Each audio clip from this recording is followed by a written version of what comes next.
Para a gente ter uma ideia melhor de como é que é essa questão da programação dinâmica, a gente vai começar com um exemplo que são os números Fibonacci. No final, a gente vai ver que a programação dinâmica, você tem normalmente 5 passos que você se preocupa quando você se depara com um problema em entender e descobrir antes de fazer o código, que é definir quem é o seu subproblema. A partir do momento que você define quem é o subproblema, para aquele subproblema, quais são as possibilidades de escolhas que você tem, quem são os seus candidatos. A partir dali, qual é a sua equação de recorrência, o seu algoritmo de recorrência. A partir daí, como que essa recorrência se resolve? Porque você pode resolver ela de cima para baixo, quer dizer, top-down ou bottom-up. A gente vai discutir um pouco mais sobre isso mais para frente. E, por fim, você tenta resolver o problema original, né? Então, por enquanto, a gente vai pensar em programação dinâmica como resolver, quebrar em subproblemas, geralmente de forma recursiva, e reutilizar essas soluções. Para começar, vamos aqui com o Fibonacci. E essa aqui está uma definição de Fibonacci. Fibonacci de 1 é igual a Fibonacci de 2, que é 1. E está aqui a Fibonacci de n, é o Fibonacci de n-1 mais o Fibonacci de n-2. Então, vamos começar aqui com a implementação, vamos chamar assim de implementação inocente. E a partir dessa implementação, a gente vai passando os princípios da programação dinâmica. Então, a gente poderia fazer da seguinte forma.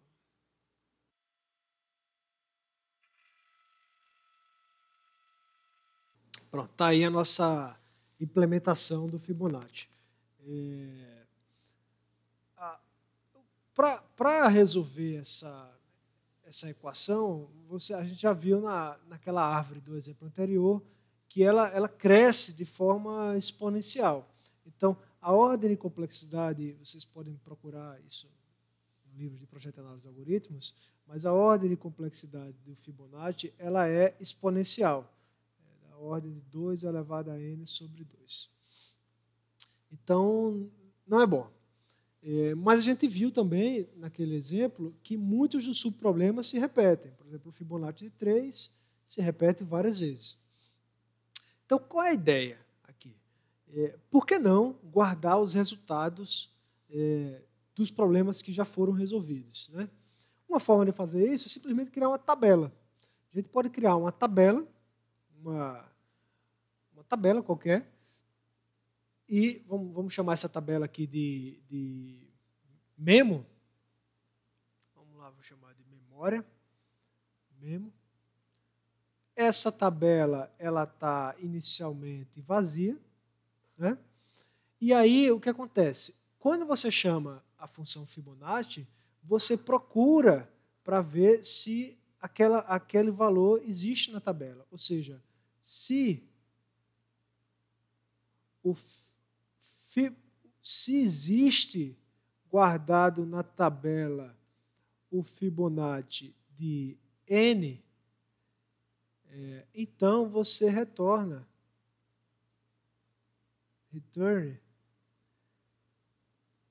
memo de n. Né? Se não, aí você faz a computação, normalmente, calcula o que é, só que antes de retornar, você guarda o valor memo de n recebe f. Né? Com isso, o que é que vai acontecer no seu código?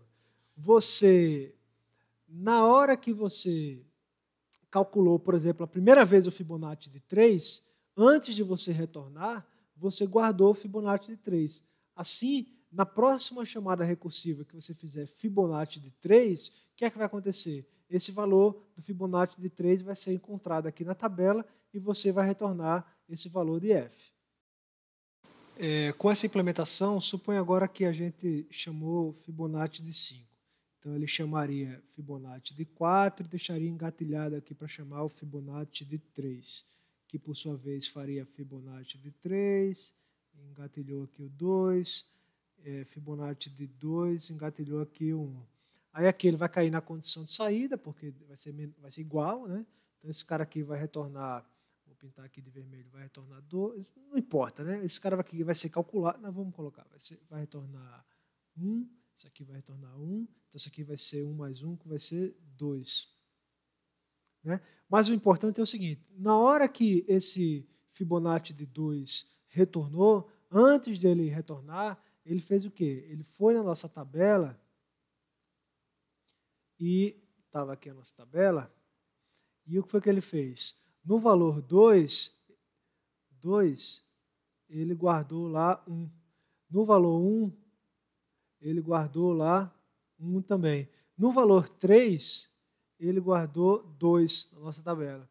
Quando ele vier aqui chamar o Fibonacci de 2, opa, ele já tem esse valor calculado. Então, ele vai retornar 1 aqui. E vai colocar Fibonacci de 4 com valor 3 na tabela. Quando ele for chamar, esse aqui que é o mais importante para ilustrar esse pedaço. Quando ele for chamar Fibonacci de 3, ele não vai expandir de novo a árvore para aqui para baixo. Isso aqui não vai acontecer. Por quê? Porque antes de fazer isso, ele vai verificar na tabela e ele vai ver que o Fibonacci de 3 já foi calculado. Né? Ou seja, perceba que ele só vai calcular na chamada recursiva aquele que não foi calculado antes. Então, se você tem, por exemplo, um Fibonacci de 5, nesse caso aqui, ele só vai fazer o cálculo de 5 elementos. Né? Então, se você tiver 10, ele vai fazer de 10. Se você tiver 100, ele só vai fazer de 100. Ou seja, a gente reduziu, com essa técnica aqui de memorização, a gente reduziu esse algoritmo que era exponencial para um algoritmo linear. Ele vai resolver exatamente a mesma quantidade do n, o número de computações que ele vai fazer, né, obviamente ignorando as constantes, né, as somas, etc. Mas a ordem de complexidade aqui vai passar a ser linear.